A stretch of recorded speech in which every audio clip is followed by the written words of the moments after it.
지금 여러분께서는 CFBC 광주가톨릭 평화방송 함께하는 세상 오늘을 듣고 계십니다.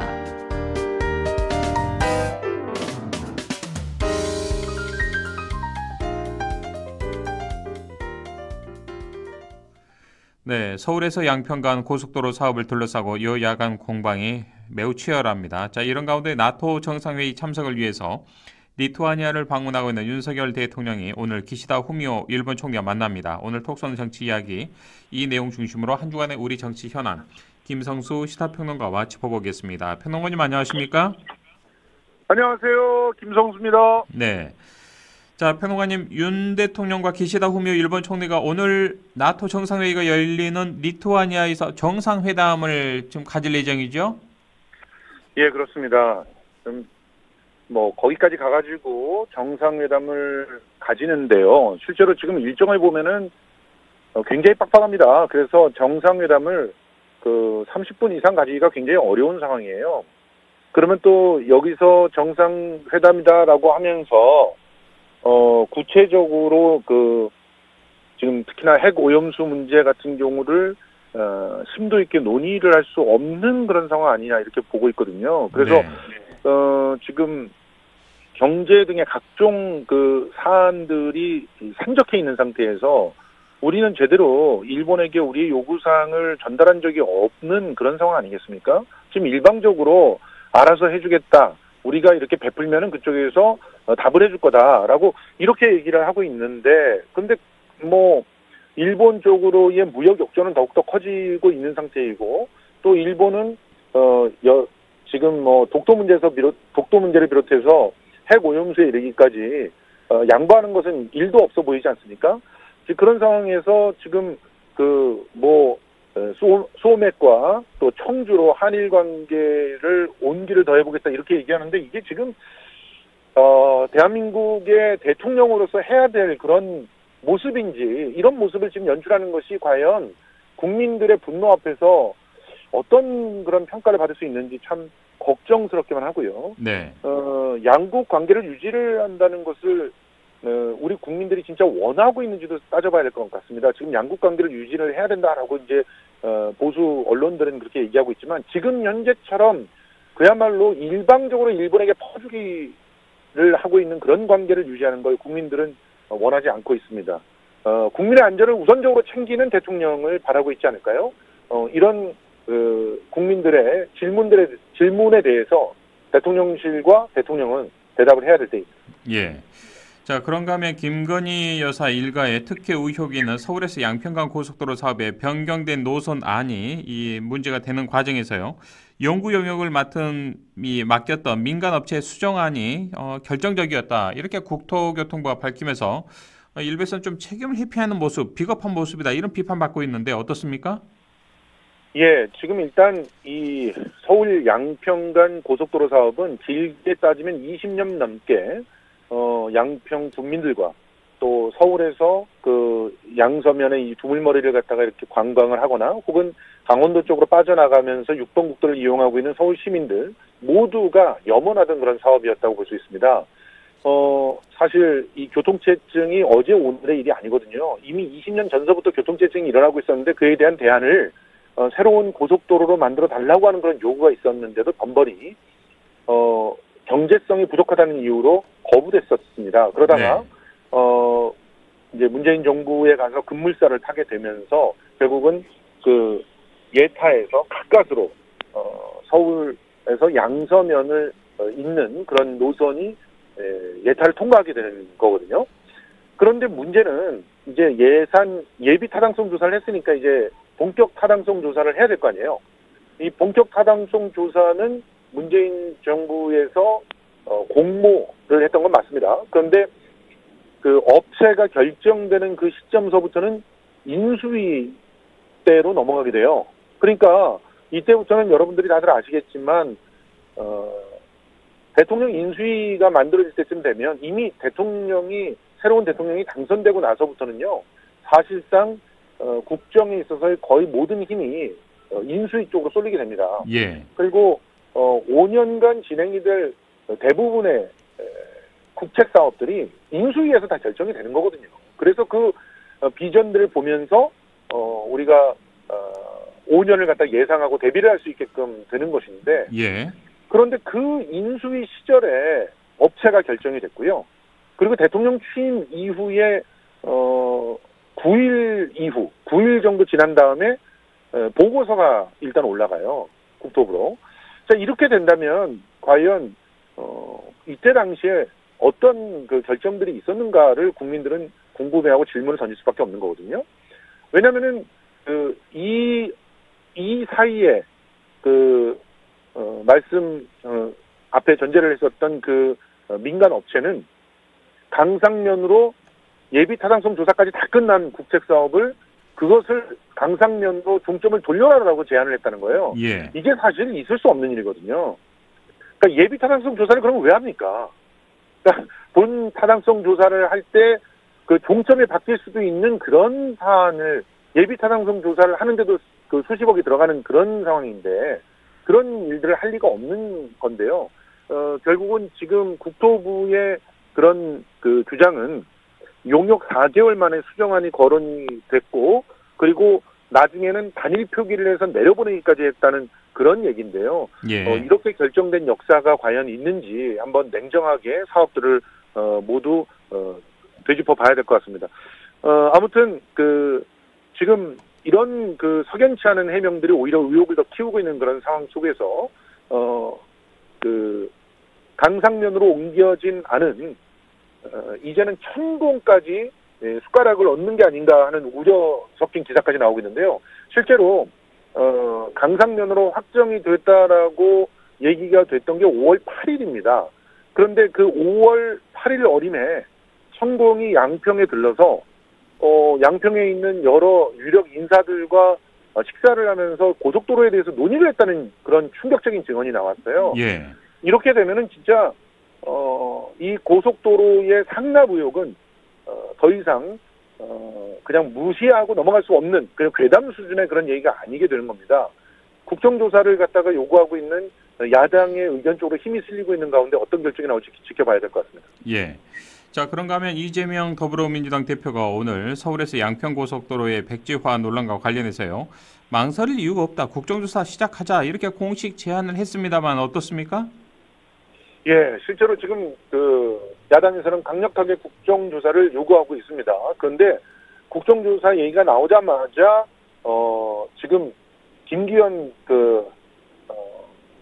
여당 대표, 여당 대표죠. 예, 대표 같은 경우는 지금 미국에 출장을 가 있는데 미국에서 그 입장을 밝혔어요. 그러니까 굉장히 다급했다라고 이렇게 느껴지지 않습니까?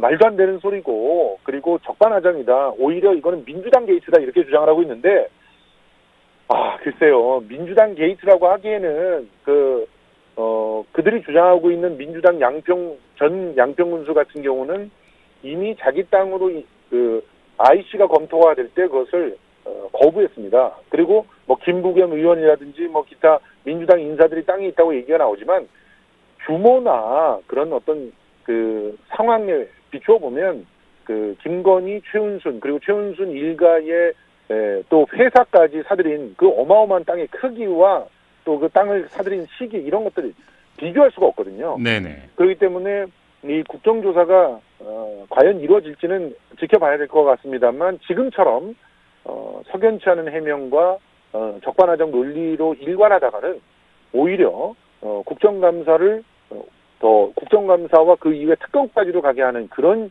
반발을 받게 될 가능성이 높지 않을까 생각을 합니다. 예. 실제로 이 고속도로가 문제가 되니까 백지화하겠다라고 하는 원희룡 장관의 주장이 나오자마자 대통령 지지율이 7.6%나 일간에서 리얼미터에서 떨어진 그런 기록도 있거든요. 무시하기 어려운 아주 구체적이고 누구나 다 알기 쉬운 그런 고속도로 상납 의혹. 예. 이것은 그냥 대충 넘기는 정치 공세로 넘길 수 있는 그런 상황이 아니라는 사실을 여당과 또 정부에서 좀 깨달아야 되지 않을까 생각합니다. 예. 자, 그런가 하면 윤석열 대통령이요. 어제 KBS 수신료를 분리해서 좀 징수하는 내용의 방송법 시행령 일부 개정안을 지금 외국 방문 중에 제가를 했습니다. 전자결제를 통해서요. 이 점에 대해서 한번 짚어주시겠습니까? 그러니까 굉장히 참 이례적이에요. 이 사안이 해외 순방을 하는데 굳이 재가를 빨리 해야 될 그런 중한 사안입니까? 그리고 그 해외 일정이 그렇게 길지를 않아요. 예. 그러니까 돌아와서 결정을 해도 충분합니다. 더군다나 굉장히 큰 반발이 있는 그런 사안 아니겠습니까? 그럼에도 불구하고 그냥 재가를 해버렸어요. 그래서 사실상 이 대통령령으로 지금 이 분리징수를 당분간 이후에 이제 법적인 또 헌법과 관련돼 있는 여타의 도전들이 그 구체화되지 않는 한 이거는 이제 시행이 될 수가 있는 사안인데요. 예. 이걸 시행을 하게 된다고 해서 정부가 과연 어떤 이득이 있습니까? 그러니까 이렇게 되면 이제 우리 시민들한테는 이득이 있습니까? 이득이 없어요. 분리 징수를 하게 되면요, 2,500원을 안 내도 되는 거 아니냐 이렇게 생각하시는 분이 있는데, 안 되게 되면 그건 나중에 그 체납으로 징수를 이자까지 더해서 내게 됩니다. 예. 근데 왜 이렇게 분리 징수를 갖다 강요를 하는 것일까요? 이거는 결국은 KBS라고 하는 공영방송을 경제적으로 위협을 해서 결국 이 언론을 탄압하는 그런 모양새밖에 안 되는 것이거든요. 네. 이렇게 무리를 하고 있는 그런 이유를 알 수가 없는데요. 과연 이런 문제들도 또 어떤 여파들로 이어지게 될지 지켜봐야 될 것 같습니다. 예. 자, 그리고 KBS 김유철 사장이 이 TV 수신료를 정기요금에 좀 분리해서 징수하는 시행령 개정을 받아들일 수 없다면서 KBS 차원에서 지금 헌법 소원을 제기한 상황 아니겠습니까? 맞습니다. 지금 이 헌법 소원에 따라서 예. 이제 분리징수가 어떻게 될지 지켜봐야 되는데, 헌법 소원의 결론이 나올 때까지는 시간이 꽤 걸리거든요. 그러면은 이제 그에 따른 뭐 가처분 신청이라든가 이런 것들이 좀 진행이 될 예정입니다. 그래서 그 법적인 어떤 그 논박들이 진행이 되면서 어떻게 보면은 우리 사회가 이 사안에 대해서 일종의 그 다양한 토론을 하게 되는 그런 시간이 필요해지는 것이죠. 근데 이런 토론들이 과연 필요한 토론일까 하는 부분이 굉장히 큽니다. 왜냐하면은 이미 이전에 이것을 통합해서 징수한다고 했을 때 그것이 우리 그 국민들의 그 어떤 그 자유 의지를 해치는 것이냐 아니냐, 이것을 가지고 좀 그 시청률을 갖다 걷는 데 있어서의 여타의 그런 그 압박들이 예. 그 과연 국민들에게 이득이 되는 것이냐 아니냐를 가지고 꽤 오래 기간 동안 토론이 됐고요. 그다음에 그것이 그 합의에 이르는 그런 사안이라고 볼 수 있거든요. 그런데 지금 그것을 가지고 다시 또 갈등이 벌어지는 이 상황, 굉장히 참 안타까운 그런 일들이 계속 이어지고 있습니다. 예. 자, 그리고 전날에 이제 서울 지역에 굉장히 많은 비가 내리면서 이재명 더불어민주당 대표와 이낙연 전 대표의 만남이 좀 수년이 됐는데 다음 주에 이게 재추진될 것이다 이런 보도가 나오고 있네요. 예, 지금 뭐 보수 언론들을 중심으로 해서 그 야권의 그 어떤 정치 일정 중에 가장 관심 있는 게 바로 지금 이 명락회동이라고 이름 지어서 이재명 대표와 이낙연 전 대표의 회동이 가장 큰 것처럼 이렇게 보도를 하고 있는데, 실제로 이제 민주당 지지자들 사이에서는 이 명락회동을 반대하는 목소리가 더 큽니다. 그러니까 그 실제로 이런 이벤트들이 그 정말 타당성을 얻기 위해서는 당 안팎의 그 관련된 그런 어떤 지지자들과 이해관계자들의 어떤 호응을 받아야 되는 상황이거든요. 네. 그런데 지금 이제 당에서는 화합이라고 하는 측면에서 이 사안들을 갖다가 굉장히 중요하게 바라보고 있지만, 그렇지만 또 실제로 그 많은 지지자들은 이 사안을 그 굉장히 그 부담스럽게 보고 있어요. 그러니까 개혁을 앞두고 이낙연 대표로 상징되는 그런 세력들이 당의 주류가 될 가능성들에 대해서 우려하는 목소리들이 굉장히 높거든요. 예. 그래서 개혁이 결국은 한 기세가 꺾이는 거 아니냐, 이런 우려까지 나오고 있는 상황에서 명락회동이 일주일이 수년된 건데요. 앞으로 어떤 그 회동들이 이루어질 것인지, 그리고 그 회동에 앞서서 또 이낙연 대표 같은 경우는 김혜영 전 의원과 같이 지금 현재 당 주류라고 할 수 있는 친명계에게 굉장히 부정적인 그런 발언을 쏟아냈던 사람을 일부러 만나고 다니는 것처럼 보이거든요.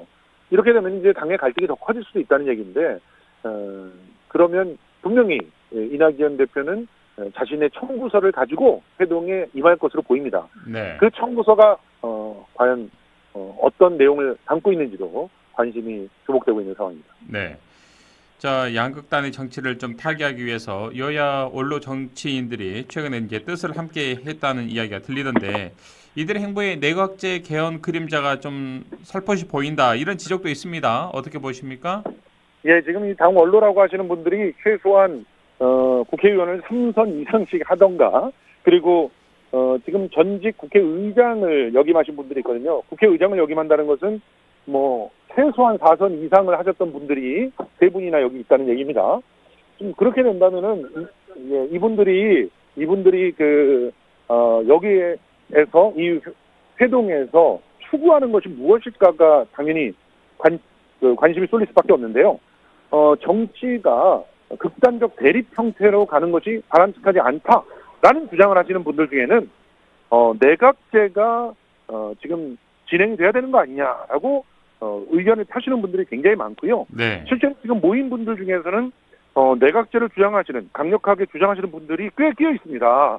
그러니까 결국 이 원로들의 모임은 아직까지도 한국 정치에 관여를 하려고 하는 노욕들이 아니냐 이런 비판까지 받고 있는데요. 이들이 정기적으로 한 달에 한 번씩 모임을 가지겠다고 하는데 어떤 입장들을 앞으로 낼 것인지 주목해 보셔야 될 것 같습니다. 예, 알겠습니다. 평론가님 오늘 말씀 여기까지 듣겠습니다. 고맙습니다. 고맙습니다. 지금까지 김성수 시사평론가와 함께했습니다.